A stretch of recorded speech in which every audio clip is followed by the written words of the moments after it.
and I have some independent research I'd like to share.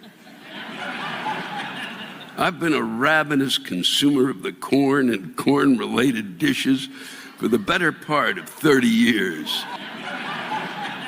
So I believe my input is grounded in science. Nebraska sweet corn is an all-around inferior product when compared to Iowa sweet corn.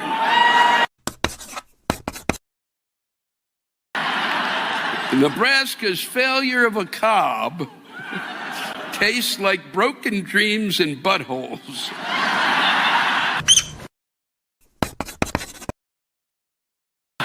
And it smells like wet garbage, or as the Nebraskans would call it, Cornhusker football. Who the fuck thinks of this shit? Sincerely, a farmer from Iowa. Thank you, Bryce. I think you should make your way to the door now.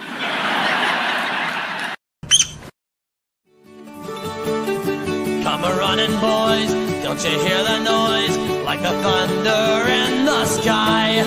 How it rolls along in a good old song from the sons of Nebraska. Now it's coming near with a rising cheer that'll sweep all foes away. So with all our vim, we're about to win, and we're going to win today. In the days of old, Johnny Vanderbold would just take that ball in hand, and with Benedict right in front of him, they would set sail for the land. Then Doc Eager too, with a chosen few, would be all round everywhere. And before they'd quit, they would calmly sit down behind that goal post there. For Nebraska and the Scarlet, for Nebraska and the Cream, though they go through many battles, our colors still are seen. And so in contest and in victory, we will wave them for the team. And we'll always stir a Cornhusker, the Scarlet and the Cream. All right, what's up, everybody? I'm Matt. I'm Jimmy. We're your two average guys. So we promised you last week we'd have a little something for you since we ended our bullish drought and we ended our Wisconsin drought for 12 years. So what we're gonna do is we're gonna pull up a little video that we shot today just to celebrate that before we talked about last night, because we're gonna celebrate first before we actually talk about what happened last night against Iowa. So Brian, cue it up when you're ready. Enjoy. Please do. All right, guys. Hey, what's up? I'm Matt. I'm Jimmy. We're two average guys. So we didn't get the win yesterday against Iowa, which we're going to talk about that. Don't worry. But what we did do this year as a Husker team, we finally got to 6 wins, which, again, not great. I don't call it the winning season. But we finally ended our bullish drought since 2016, and we beat Wisconsin for the first time since 2012. So we're going to celebrate properly. Yes, we are. Of I course do a we little are. Stone Cold. Even though it's smash cold. some beers. Let's go. So, well, thank you. Thank you. All right. Open them up here. All right. All right. Cheers, let's go. brother. Cheers. Oh, jeez.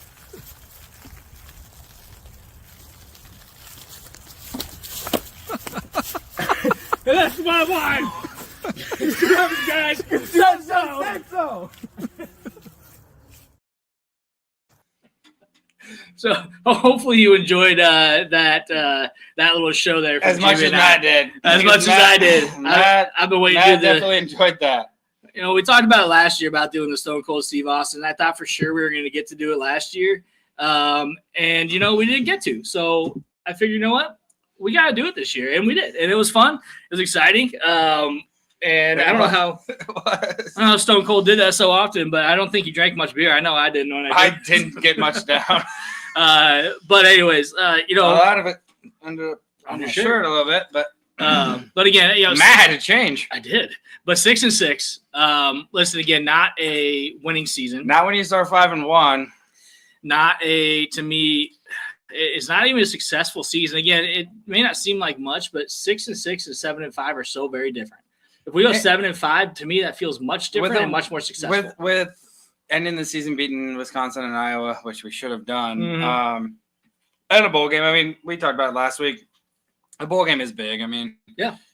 Team together for another month. I mean, that just has its weight in gold. But when you starting 5-1, I heard a lot of talk of, if this team ends 6-6, it almost kind of seems like a failure of a season when you're 5-1. I know the back half of our schedule was quite a bit tougher than the first half, but when it's all said and done, I mean, some of those teams really aren't that great. So, but we still got 6 wins. But I guess we can talk about the game yesterday if you want. Yeah, not a success. And yesterday went as scripted over the years, as we've seen over and over and over again. I mean, it did, aside from the fact that we kind of not necessarily dominated the game, but we were the much better team in that game. And that hasn't necessarily always been the case. We've maybe had some long touchdowns or long plays that kept us in the game, but I mean, we kind of owned them. I mean, they couldn't move the ball. They had 5 first downs, and they won the game. The stats alone tell a very different story when you talk about domination. 20 first downs to 5. Third down efficiency, 8 of 17, 0 of 10. for 10. Passing 190 to 115, and 72 of that was on one play where we had 5 guys. A screen play. Unable to tackle. And so that's an issue in itself. But, Jimmy, go into some of those other stats we got. Oh, okay. Yeah, sorry. Hey, Patrick, we got to get you fired up. Of course we do, brother. On the ground, they had 49 rushing yards to our 144. 49. They had the second best running back in the entire country as far as statistically. He couldn't run. Every other play was a loss for 2. Maybe he'd get a few yards, loss of 2. But one MFN screen pass goes for 72-yard touchdown. It changed the entire dynamic of the game. And we, again, Bullock had him wrapped up. I know. Up top, which is fine. But then we had 2 guys come and push Bullock. I know. Instead of going for the legs. So we had 2 guys try to do the exact same thing Bullock was doing when Bullock had him around the top. Johnson's not an easy guy to take down. There's a reason why he's one of the best, second best back in the country, right behind Janty. It's because he is really good. He's strong, especially up top. You got to go for the legs on any running back, and we failed to go for the legs. I expected a play like that on the ground, but not a screen pass. Not when we had 5 guys. Tackling him.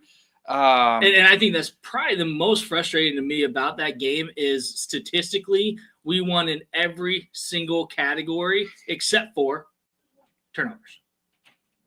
Right. And then when you turn the ball over, when you're, I guess, essentially trying to milk the clock to go to overtime, or get in a position to maybe kick a field goal.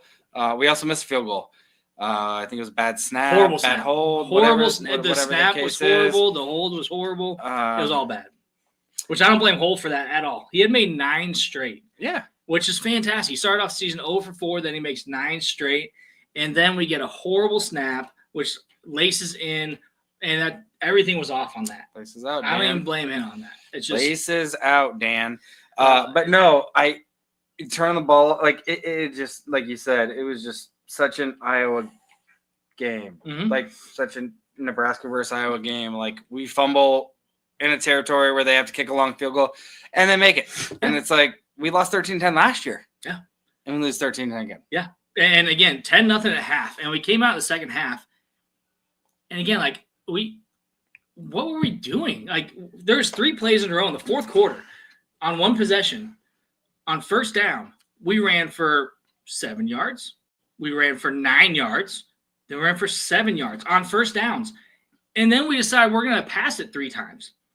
And we do a really stupid, fancy, like, end around. We were running between the tackles really well. And then we decide we're going to do a stupid-ass end around, which got us nowhere. And then behind line of scrimmage, got us 2 or 3 yards behind line of scrimmage. Right. And then we decide, now we have to pass. So that is so frustrating that we have all that momentum in the run game, which Iowa's defense doesn't give up a lot of rush yards, and we ran for 144 yards. We could have kept pounding the rock over and over again until it didn't work, but we got 1, 2, 3 yards to go, and we pull up a pass play. I continue to not understand that. Can we check out those stats again? I just want to see as far as – And Donnie, we'll get your comment here on that fumble. I have some things to say on that too. Can we go by individual player? Yep.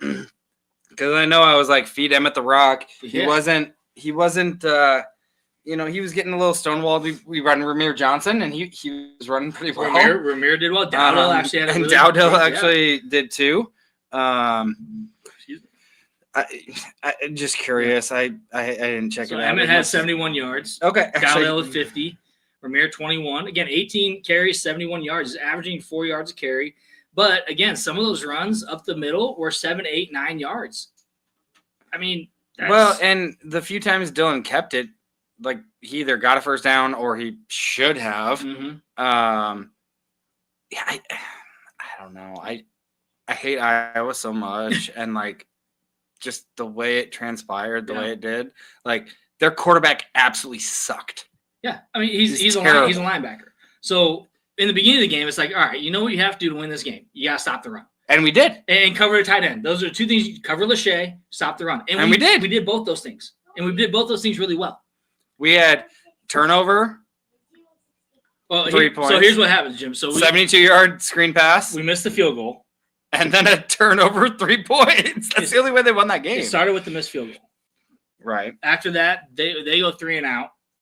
They kick it to us. We screw up on special teams we always do. Yep. Which Garcia Castaneda again. Our returning this year has been awful all year. It's been really bad. But Garcia Castaneda, just get the hell out of the way. If you're not going to catch it, just get out of the way. Yeah. And so he kind of stumbles to the ground onto his knees and ducks. Well, the crowd goes crazy. And watching on TV, I thought it hit him.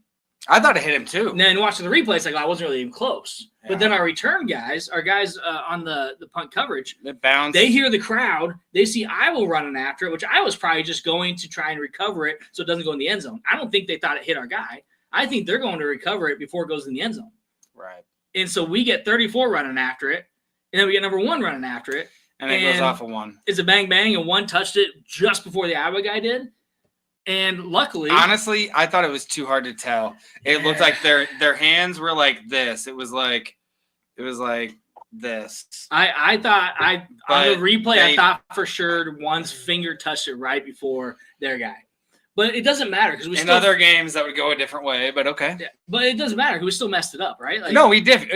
You're definitely right. We still screwed up. And our punt coverage, and our punt returns. We returned one out of the end zone and ran it to the 18. Like you can't. I mean, our special teams has to start to realize, like, when are you going to realize? And I know that. Stop. Isaiah played some snaps last week and had some catches and whatever. But if he's not a player that's going to be on the field every snap, why is he back there returning punts? Like put Barney back there. Yeah. Put Ramir Johnson back there. Yeah. Put Emmett Johnson back there. I mean, if he can catch anybody. Yeah. I mean, I know it's a sure-handed, let's just make, we've had our struggles over the years of guys catching balls, but I don't know. You have to make some noise in that department because a lot of other teams do. Yep. That can swing a game. You can, and we swing it the wrong way. And 100%. luckily, our defense was up to the challenge. Our defense played absolutely phenomenal yesterday. Lights out. Just the one play where we didn't tackle well. The 72-yard screen pass.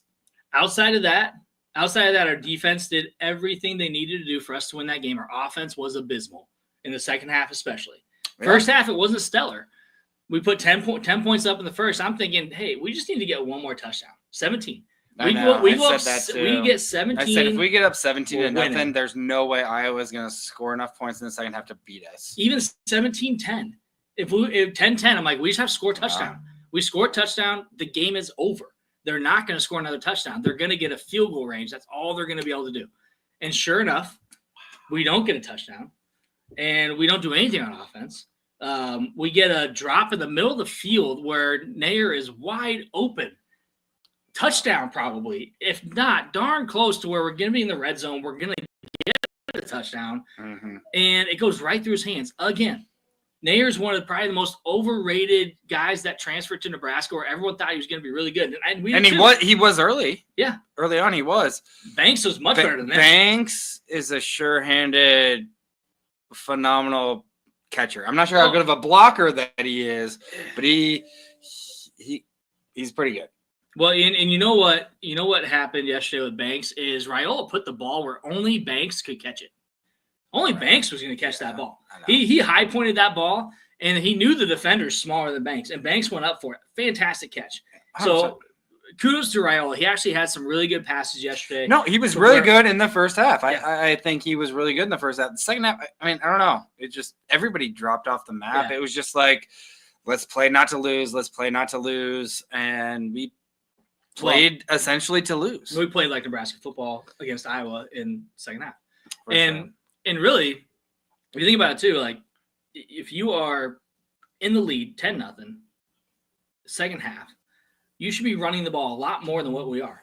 Because even if we go 3 and out, giving them back the ball, play a game, play what Iowa does, which I hate saying that, but do what they do. It's all about field position. Right. And speaking of Buschini had 2 really bad punts. Had one especially really bad shank that I think led to – did that lead to points for them? No? No. Okay. No. Well, no, he's been great. Yeah. Like, this guy might even get a shot at the next level. I bet he could. And he still could, but I don't know. Yeah, but again, it's just a number of different things. Like, all of our guys clicking at the same time in a big game, we can never have it. But that's what Iowa can do, in teams like Iowa, even in Wisconsin of old. We got the lead right now. Let's go ahead and just ground and pound. I know. Run the clock down as much as you can. Even when they know you're going to run it, just run it right at them and run run right through them. Averaging 3 to 4 yards a carry. Again, that's a first down on 3 runs in a row, or darn close to it. You play field position, you get Buschini to pin him down, even inside the 20. He did that a few times. Get him inside the 20. You know that offense isn't going to go anywhere. And for some reason, that wasn't in our mind, that it's a freaking cold day. So I imagine that football is hard as a rock. And Raiola wasn't slinging it very well in the second half. Give it to our guys out of the backfield. He didn't do a good job of hitting the checkdowns. He didn't do a good job of scanning the field and getting his vision. And I think our offensive line played really poorly in the second half. Fair. Benhart, that fumble, Benhart let him go right by him. Yeah. Benhart had a great game up until that point. Pretty decent season. But up until that point, and again, Raiola, I don't think he feels pressure very well either. No, there was one play in the first half where he had so much time. And there was one backside guy. All he had to do was take 2 steps forward. And it was like slow motion. He just kind of took his time and then got sacked. And it was like, man, just step up. Like, does he feel like he's going to just like slip away from him? It's like hard to tackle him because they're really not struggling to bring him down. He goes down very easily. What's kind of hard is, like, a lot of our quarterbacks in the past, like any sense of pressure, they just took off and ran. Yeah. It's like, we need to find that middle ground. Like, okay, you can step up. You don't have to run. You can take a step forward, throw the ball. If there's nothing there, you can run. Yep.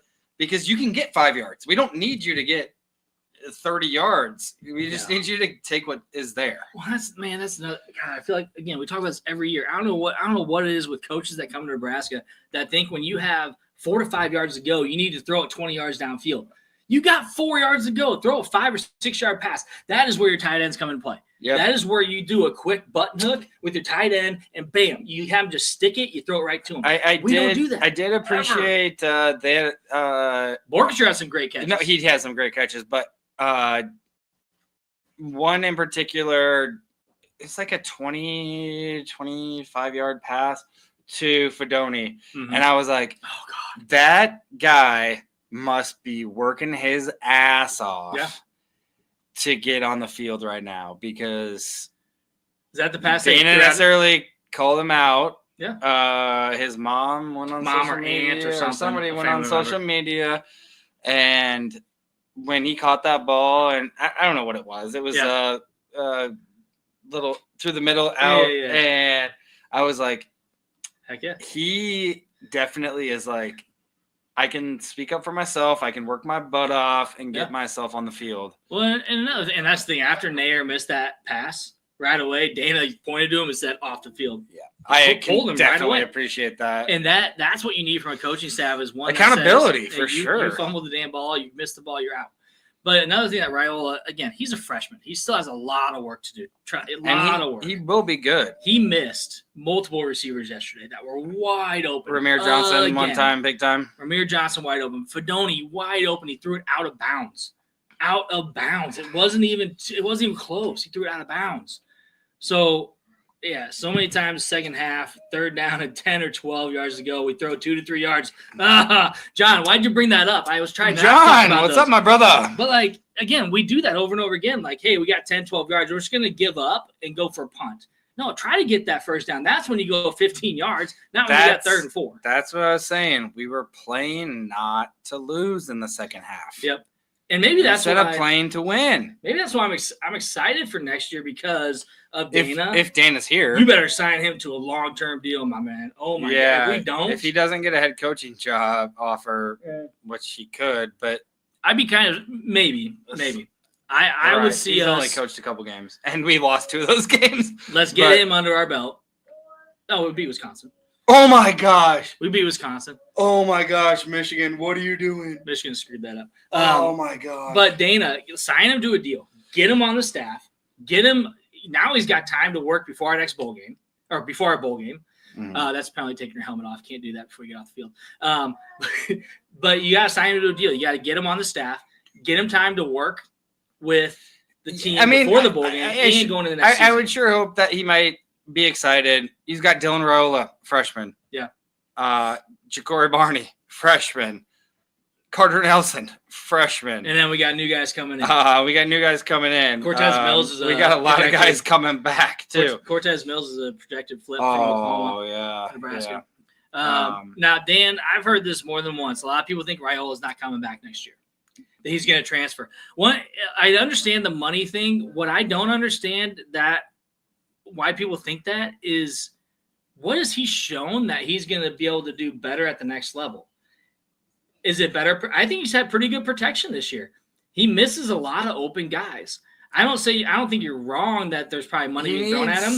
I just don't know what people have seen to say, you know what, he's going to take us to a championship. Well, he needs to be a little bit more polished to go to the next level. Like, Patrick Mahomes is the best of the best, if you will, at times anyway. But Texas Tech was like 6-6. Yeah. 7-5, maybe 8-4. It had to deal with a lot. Yeah. Like it wasn't. I know they're an air raid offense, but they weren't going for natties. Like he was getting pressure. He didn't play necessarily with the best teams. Yep. You can't just like go to Ohio State or go to Alabama or go to Georgia or whatever, and it doesn't necessarily make you better. So, some of the differences are though. To be devil's advocate on that statement and my own statement is you bring in a kid that maybe had some success. He has a lot of potential. There's a lot of things that you feel like, hey, I have a better quarterback coach and my quarterback coach can coach him, even though he's got Mahomes quarterback coach helping him too. But again, like if he's, I just don't know. I feel like I think he made a statement. You just never know that he's coming back. I mean, you never know. He went to 3 different high schools or 3 or 4 different high schools. I mean, I guess you never know. Yeah. But I mean, I think he, with his dad being a legacy here, I don't know. It is a different world these days with NIL and portal and everything. Yeah. I mean, I guess, if he sticks around for another year or 2 and things don't get that much better. Yeah. I mean, I guess I could maybe see him going somewhere, but I think he at least stays for another year to try to get this thing looking the way that it should. Yeah, and I think too, like there's a lot of potential. And I understand he's 19, he's a kid. He's got a lot of potential. He has a lot of ways to improve. If we don't have the right quarterback coach to help him, then we need to figure that out. And that's Rule's job. If we don't have a coach that's helping him improve, and Dana, And I do think Dana can help him too. That's what I mean. I think so we have to hire, like, we got to hire Dana now. So I'm thinking, and depending on how much Dominic believes, and I think you got to look at Donovan, how much he believes in what he sees in Dana, and if Donovan's staying around, that could make a big difference too. Because I feel like Dana has the right mindset for the offense, and we've seen some of that yesterday. Maybe, not as much as we'd like to see as fans, but I think more yesterday was execution than it was actual play calling. Right. We didn't execute when we needed to. And then again, and that is a factor. I mean, it's not always about the coaches. Yeah, it is about execution. And I had a buddy tell me that, you know what, like, this is on like Matt Rule. This is on coaching. We got out-coached. I don't think we got out-coached. I think our guys did not execute on the field. There are times where we've been out-coached this year more than once. There's been times where we haven't had good clock management. There's times we haven't done the right things. We've called bad timeouts, yada, yada.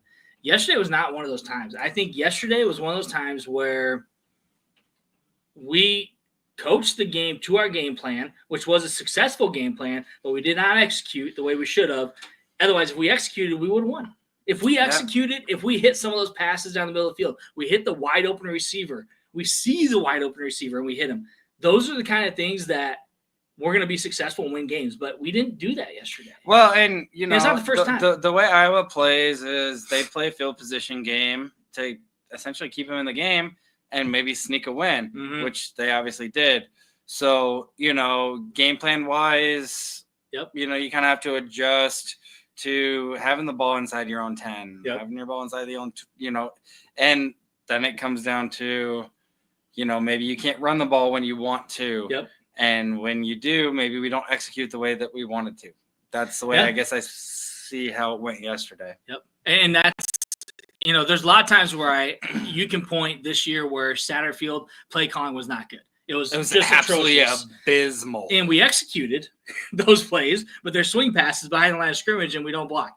So we can't block. So we executed that game plan, but the game plan was crappy. Now we're not executing the game plan when maybe the play calling is actually pretty good. And we don't hit what we need. And so yesterday, that was the difference to me.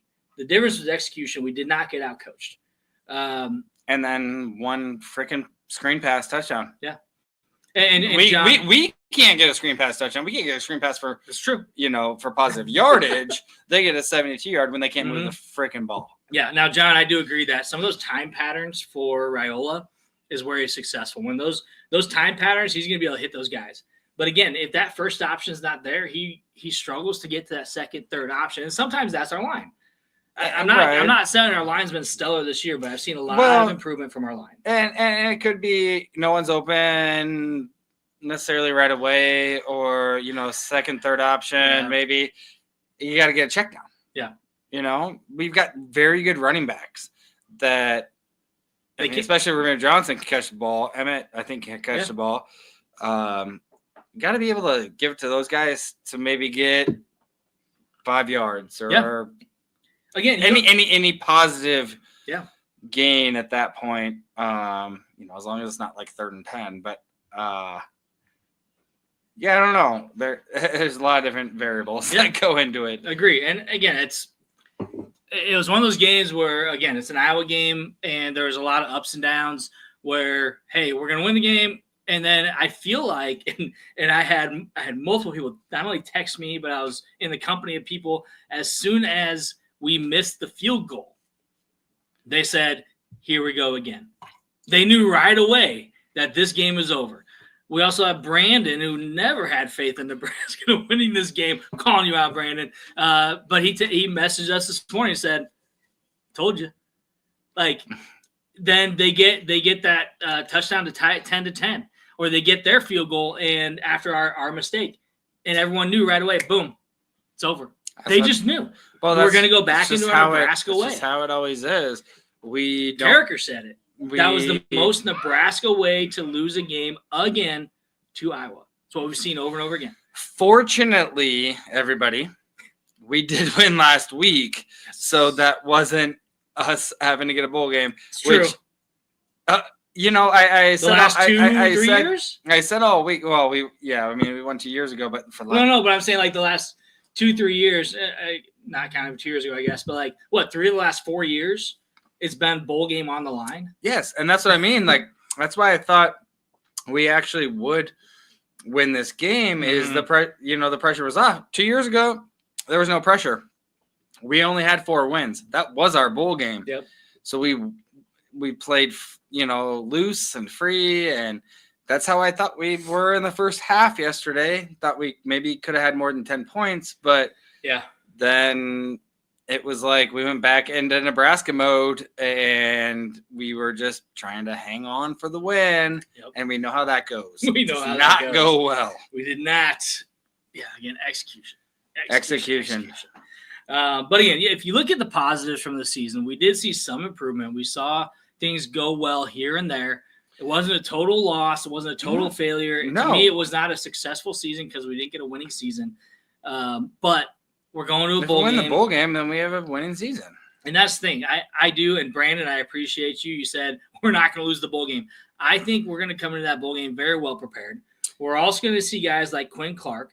We're going to see Carter Nelson more often. We're going to see Harburg play. We might even see Danny Kalen play. We're going to see more guys get involved in that game because it doesn't matter. It doesn't go against your red shirt. Right. And the only thing that's kind of a bummer is I thought if we won that game yesterday, 7-5, everything that I heard was Tampa. That, well, not, I mean, maybe, That's but what I heard, yeah. it was, Nebraska's probably going to play a team, and this still is probably the case. Yeah. Nebraska's going to play a team that has a better record than them, that right away you're going to be like, that other team's going to win, put money down now, because some of those middle to upper tier bowl games are going to reach down and try to snag Nebraska because our fans travel. Yeah. We have middle bowl game in 8 years. Yes. So it's going to, be a bunch of people traveling, going to that, and a lot of eyeballs on that game. So they're going to make a lot, whatever bowl game it is going to make a lot of money. Whoever the bowl selection committee is, and whatever you're choosing for Nebraska, you are going to be very smart if you choose a warm place. Yes. That Nebraska fans are going to travel to. Especially if it's against a decent opponent. Give us Ole Miss. If you put us in the damn Pinstripe Bowl where we're in New York and it's snowing, Nebraska fans will still show up, but that's not going to be a big moneymaker for you. You're going to have to choose a bowl game to where we are going to show up and be loud, be proud, and sell out a friggin' stadium. Nebraska. I talked to Scott Strunk over at Husker Hounds, and he's like, "Yeah," he goes, "Win or lose, I've been here in Tampa," and I'm like, "Fantastic!" And even Arizona. Is that which one's Tampa? I don't remember. I honestly don't care. I think if we go to Tampa, we're going to get so many fans going. I would love to go to a bowl game. That'd be fantastic. Me too. But I got 4-month-old screamers upstairs. But, if Nebraska fans are going to go, the question, and good question, Donnie, how many guys are going to opt out? We got a lot of seniors that – Oh, my God. Oh, go Michigan. I don't know how many guys are going to opt out. That's a good question because how many NFL guys do we have on our team? I think Ty will play. Ty is Nash will probably the only guy that might get drafted. Yeah, I think Ty and Nash. I think that he plays though. Like he has so much pride for Nebraska, and it's not like. Yeah. I mean, I know he could get hurt, I guess, but he's been here for 6 years and hasn't played in a damn bowl game. He's gonna play. Here's my thing. Here's my thing about the bowl game. I do not like Colorado. None of us we hate Colorado. We beat Colorado, by the way. Beat them. But Shador and Travis already said we're not coming back. But they also said we're playing in our bowl game. Good for you. Oh, they did? Yes. Oh, wow. And Dion said the same thing. He goes, they're both playing. Hell yeah. Like, to me, okay. I have a lot of respect for that because I do. I don't care. You get hurt in At any point in time. At any point in time in the season, you're going to say, I don't want to play a bowl game because I could get hurt. That's going to hurt my draft stock. You could have got hurt in game 1 of the season, game 10 of the season, game 4 of the season. You get hurt at any point in the season. Well, and those guys haven't played in a bowl game either. Yeah. But, like, why would you not want to go to a bowl game? Like, they haven't played in a bowl game either. You get a lot of free shit, too. I mean, they'll still get the free shit. You get a lot of free stuff. And so, like, it's – to me, that'd be fun. I think Ty's going to play. Nash is going to play. I think all of our seniors are going to play. Yeah. I don't see why they wouldn't. The only guys I maybe will see not playing, maybe Nair doesn't want to play, maybe Banks. But, like, these guys. Those guys have to because they're not going to get drafted. I do see Banks has a chance. He'll sign with somebody. He probably won't get drafted, but yeah, that's what I mean. He needs to play in a bowl game. Then yeah. maybe go to the Senior Bowl. Yep. He needs as much exposure as he possibly can at this point. And so I hope we don't have no opt out. I hate the opt outs. Again, I understand people don't want to get injured, but again, you could get injured at any point. You get injured walking down the damn street. If we're 10-2 and we don't make the playoff, and we go to a decent bowl game, yeah, maybe. I mean, I could see you guys sitting out that maybe are going to go in the top 3 rounds. Yeah, maybe. So it's all up in the air right now to me. I think. I hope we don't have anybody opt out. I hate opt outs. Play your bowl game. Because I mean, again, unless you have an injury, and even then, yeah. I mean, it must be significant. But if you have a minor injury and you're like, I just want to, rehab in the off season. I don't want to risk getting hurt more for a bowl game where we're 6-6 and they're 6-6 or 7-5. I can see that, but look. Otherwise, we haven't been there for so happened. long. Like they want to. I'm sure they're gonna want to really, really win this game. Like look what happened with Florida State. There's so many opt outs. They get thumped by Georgia. It's like you had so much confidence, and then you go get thumped. Bless you. But and then it led to their start of the season and then the middle of the season. Little bit of a difference with Nebraska. Of course, we're not 13-0, whatever. 13-1. We have an opportunity to go and win a bowl game. And I see all those guys, seniors, our offensive line, everybody saying, you know what? We're going to play. We're going to win that damn bowl game. We have one of the most, experienced offensive lines that have been together for the most amount of snaps. Yeah. I see them all playing. I don't see why not. Again, these guys, most of those guys are not going to get drafted. They might be a free agent. But yeah, they might sign. I mean, I don't know. Potential wise, maybe Ben Hart because he's had a decent season. The funny thing about offensive linemen, I mean, we've talked about this before. Nick Gates was the starting center for the Giants. Nick Gates was not good in Nebraska. Nick Gates sucked. He was so bad. He was a starting center. He was supposed to be so good, and he, then went to the NFL, and he was actually pretty good. He sucked at Nebraska. But like you get these guys that are mediocre, but once they get to the NFL, they bulk them up. They do everything they need to do, and they work with them on the offensive line. They're successful. You don't have to be great in college to be great in the NFL. And we've seen that over and over and over again with a lot of guys across college football. So we have guys that have potential to be great in the NFL. Maybe they weren't great in college. But I see all our guys playing. I don't see too many opt-outs. Ross thinks that this was a worse loss than the Indiana loss. The only I reason, said Ole Miss. I know. I was just wanting Ole Miss to not make the playoff. Agreed. And I was like, well, if they're like 8-4, maybe. Well, and Ross, the only reason why I agree with you, this was a worse loss, actually, to me, than UCLA, than USC, is because we won on every facet of the game except for turnovers. That's the only thing I think of, is we lost in every facet of the game except those two, the punt return and the fumble. We get those two things out, we still win the game. And again, the other special teams mistake on the bad snap. That's how it always works out. But I think that's why it was more frustrating to me, and I was more infuriated in that game, and it took me a while to go to bed because I was just so upset at the fact that the way we lost the game, it happened again. Kayla, what's up?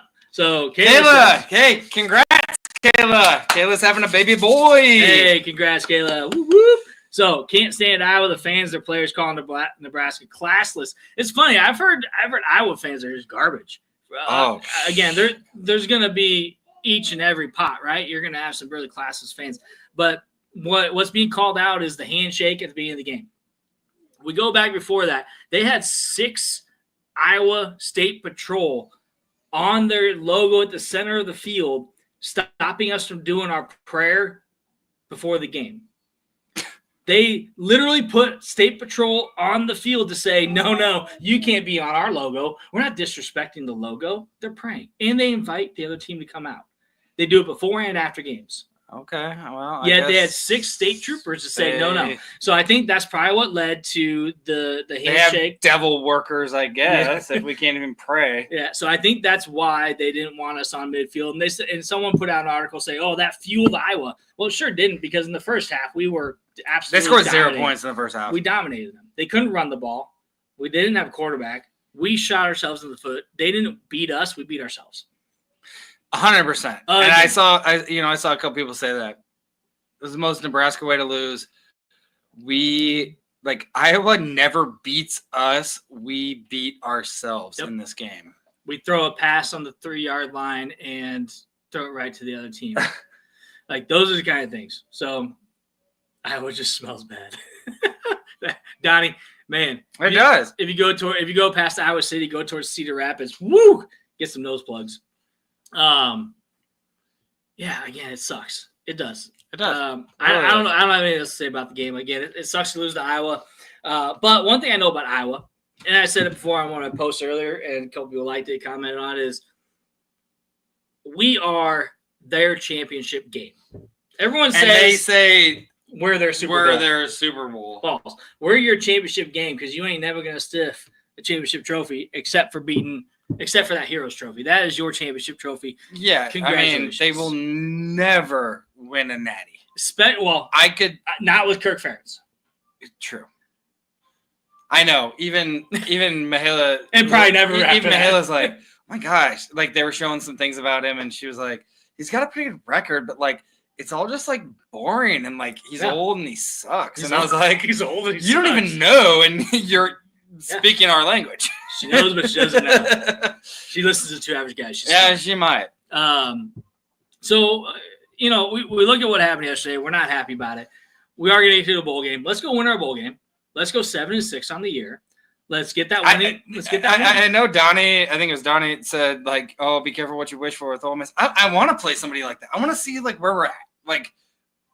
Maybe they have guys opt out. Yeah. Whatever. But I want to play an SEC team or a good Pac-12, not Pac-12, Big 12, or ACC team.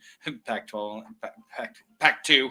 No, I want to play a good team and see where we're at and see. Yeah.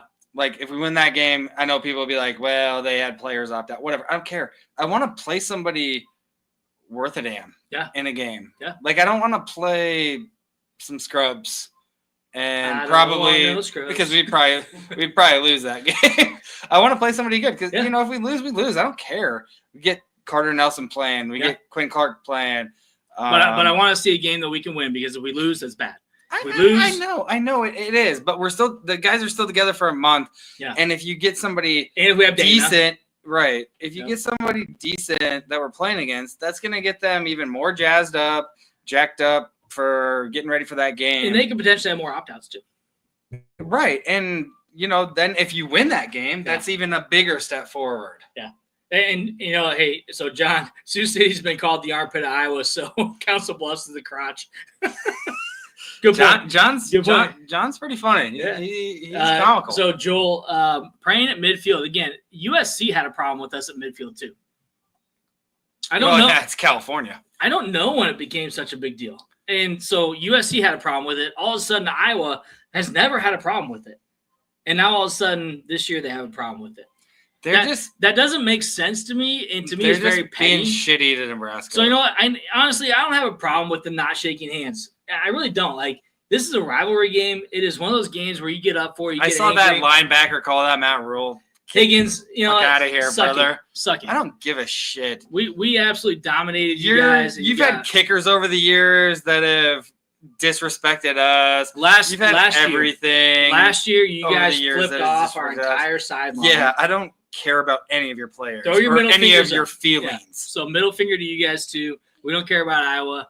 This is what the rivalries are about. I don't care about the no handshake. I saw a few people calling out, especially ex-Huskers. They thought it was classless.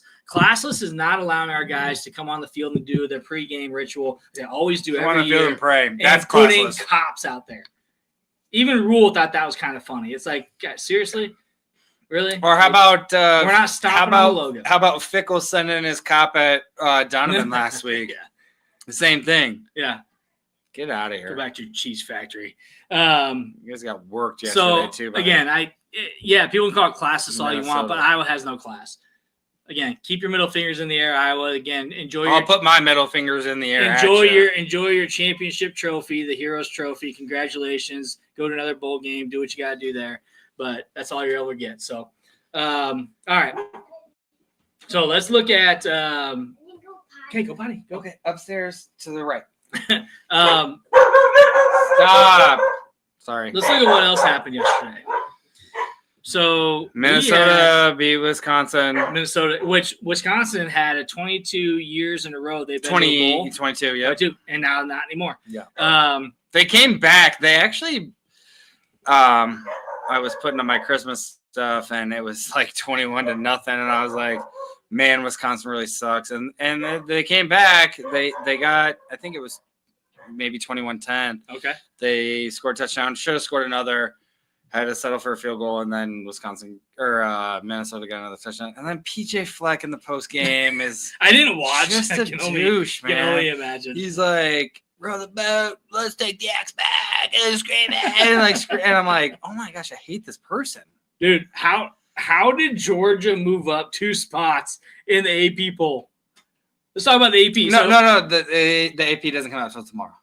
Oh, that's right. This is last week. Saturday. I know. Oh my God. I went to pull it up, and I was like, wait, there's games going on now. My son had to remind me earlier that it was it was Saturday. It was Friday yesterday. Okay. Yeah.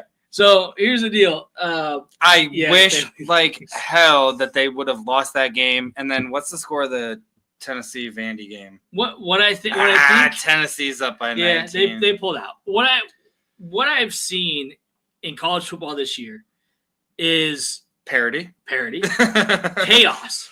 Chaos is what we want. This is why I want Michigan to win. Cause absolute chaos. And Georgia almost losing yesterday, going to 8 overtimes. Absolute chaos. And that should drop them from this is about to be chaos right here. Yeah. So now Michigan takes is a 13-10 lead with 45 seconds left. Woo! At the shoe. Bring it, Michigan. Let's go. Finish your point, and then I got a point. But you got teams like Ole Miss and Lane Kiffin just crying about, we deserve this, we deserve that. Dude, you barely beat Mississippi State. You don't deserve anything. The SEC, you can talk all you want. And I decided to talk.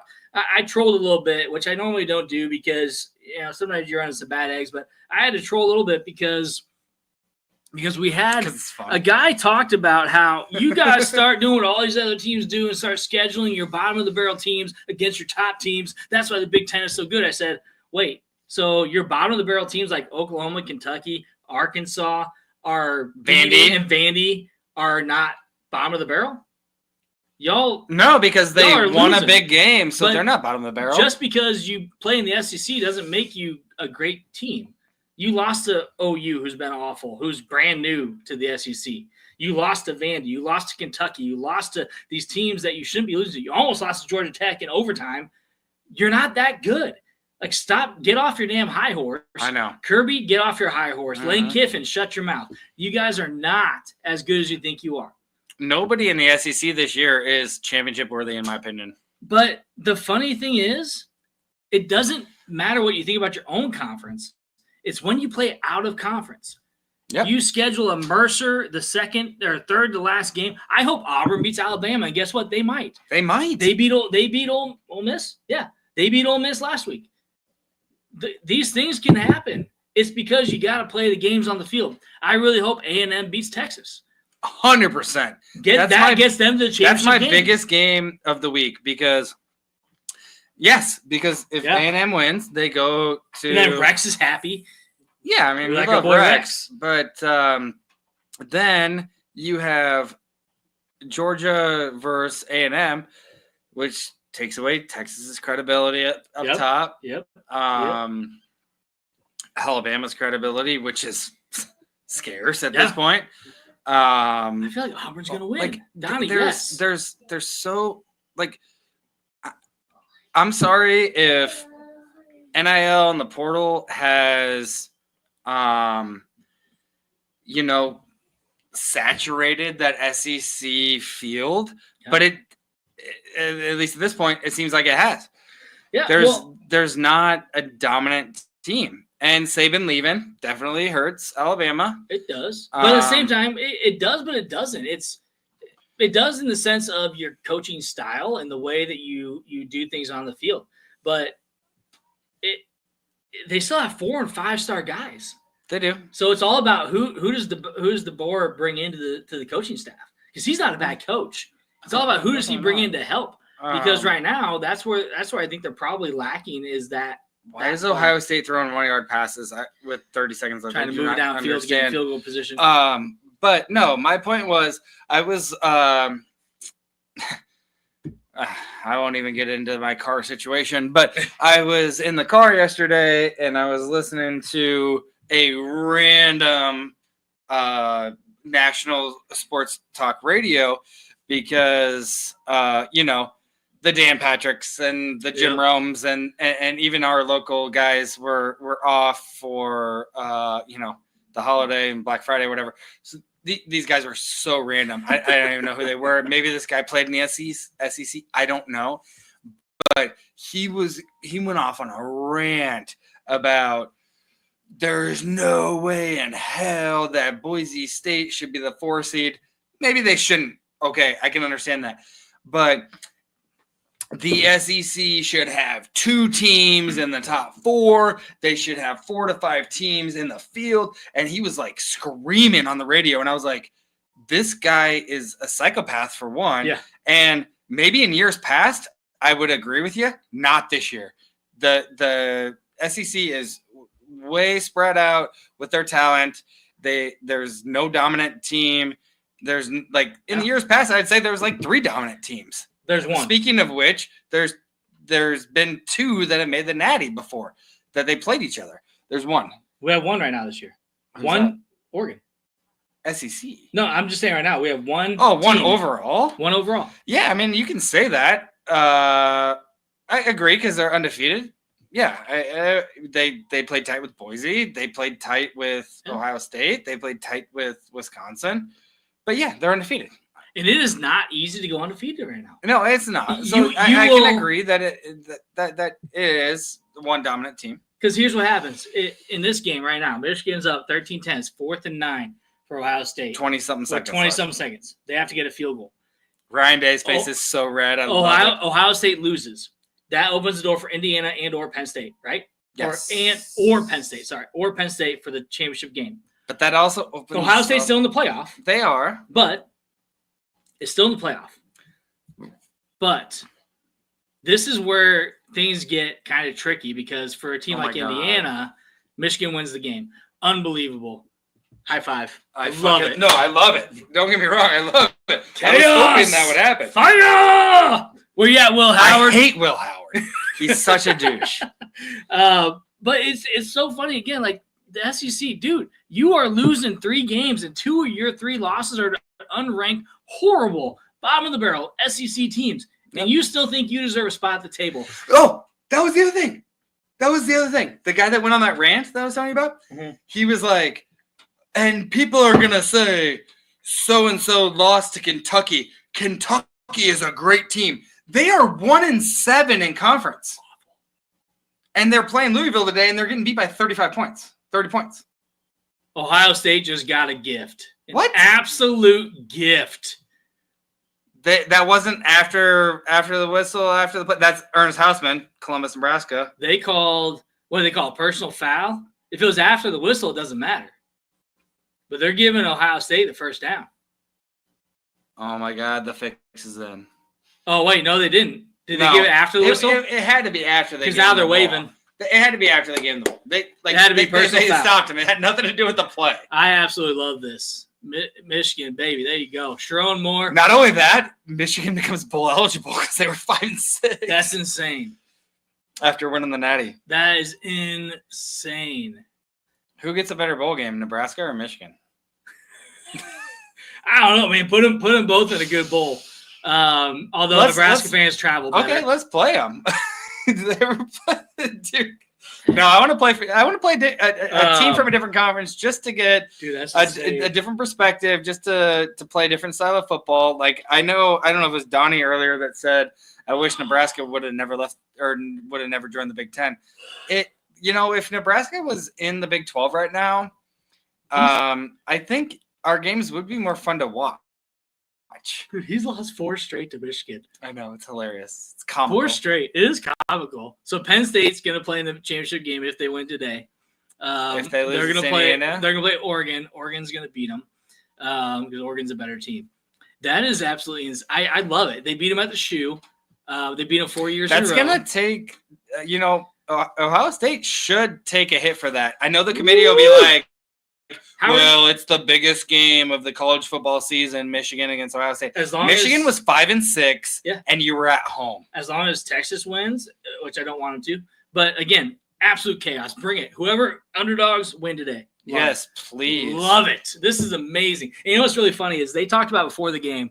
They talked about how some of these guys from Ohio State. I wasn't going to bring this down so we could watch this, but I'm so glad I did. These 4th or 5th year guys came back. These 5-year guys, whatever, came back for this game. They said, I came back just for this game. And they're like, oh, they skipped the NFL. No, they weren't good enough to go to the NFL. Otherwise, they would have gone to the NFL. 100%. They didn't come back and play just for this game. They came back because they didn't get drafted. And so those are Ohio State players. And so they came back for this game. And guess what? You lost again 4 years in a row, and I love it. It's amazing. It cracks me up. Dude, that's so funny. And he's just doing the money sign. Yep. Yo, where's your $20 million? Even though Michigan, we know what you're doing with Bryce Underwood. Good first game of the day. Oh man, that's amazing. And Gus Johnson, how you feeling about the world famous Ohio State Buckeyes? Dude, Gus is probably going crazy right now. Yeah, why would you even allow? Oh dang, there's a fight on the field. Why would you allow? Oh my god. Why would you allow guys on the field? This is amazing. That's a Ryan Day problem. Let's get it going. I want to see this. But that's a Ryan Day problem. Ryan Day, you should get your entire team off the field. That says a lot about Ryan Day. If you're going to bring them together in the middle of the field to do a prayer, go ahead and do it. But not after this game. This game is not the game to do it. Because those tensions are high.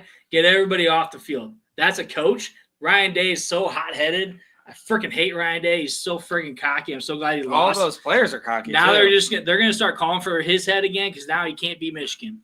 4 years. Oh, they definitely will, especially if they were number 2, which in the playoff they were number 5, which they were saying all week. Ohio State has the easiest path to the semifinals because if they're the 5 seed, they play the 12 seed because Oregon, essentially Oregon being number 1. Yep. They can't be in the top 4. They're the 5 seed. Okay. They play the 12, and then they play Boise State. Yeah. And that's the easiest way. Through the Michigan flag. Oh, jeez.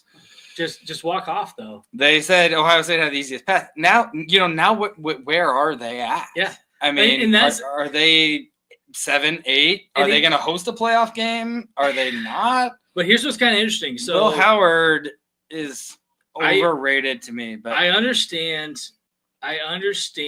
the argument of Boise being number 4 and getting a bye. I understand I do. But here's what everybody wanted. Everybody wanted 12-team playoff.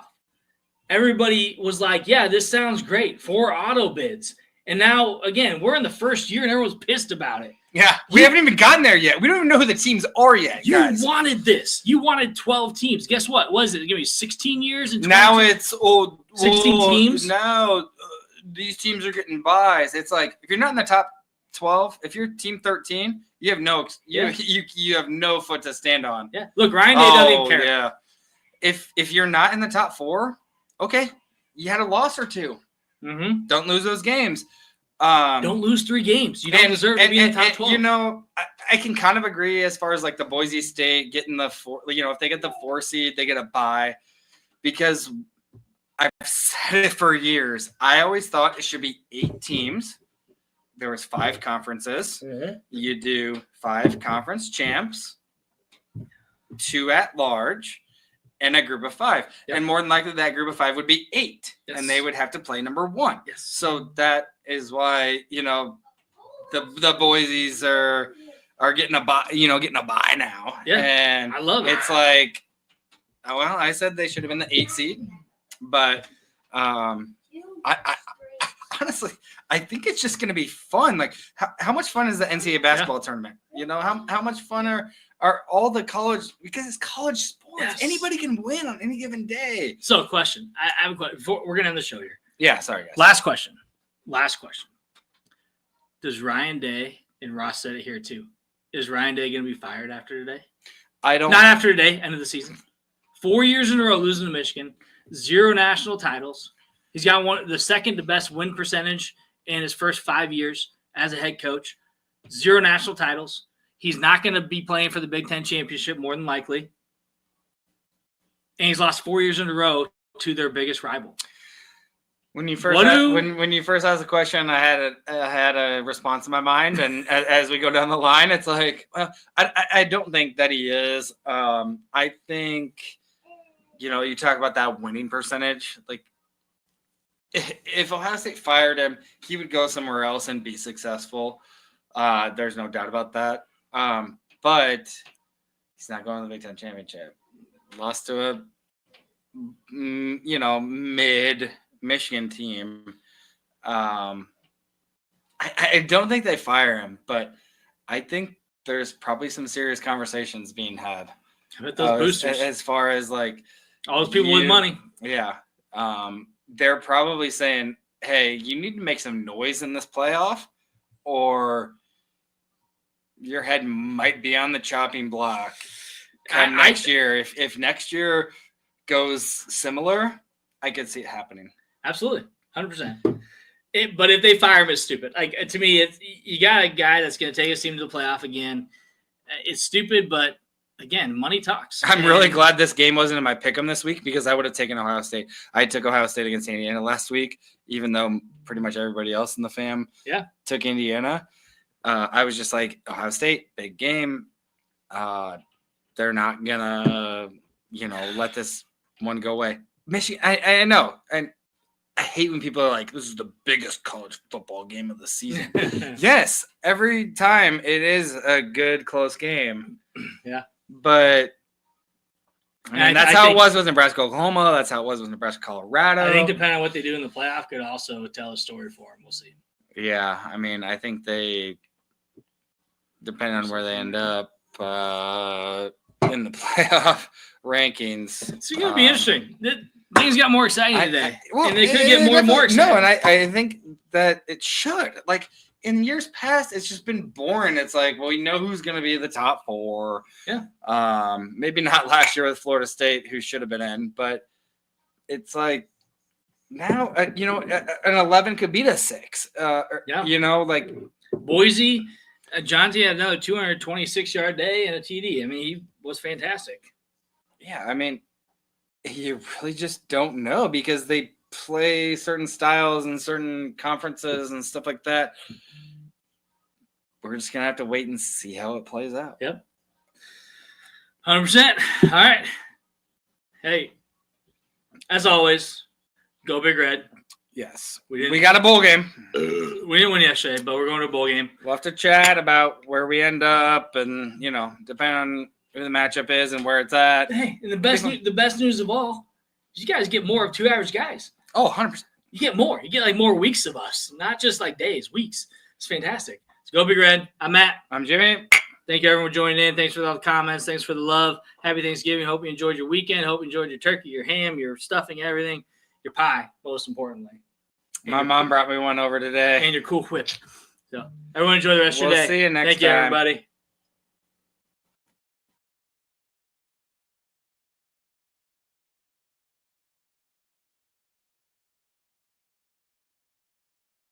Come on, good game, everybody, yeah. Pat, I think it's safe to say that all these fans came out here to watch a game of football.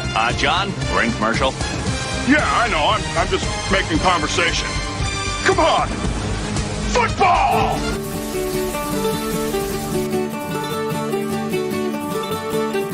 Come a-running, boys, don't you hear the noise? Like the thunder in the sky. How it rolls along in a good old song from the sons of Nebraska. Now it's coming near with a rising cheer that'll sweep all foes away. So with all our vim, we're about to win. and we're going to win today. In the days of old, Johnny Vanderbilt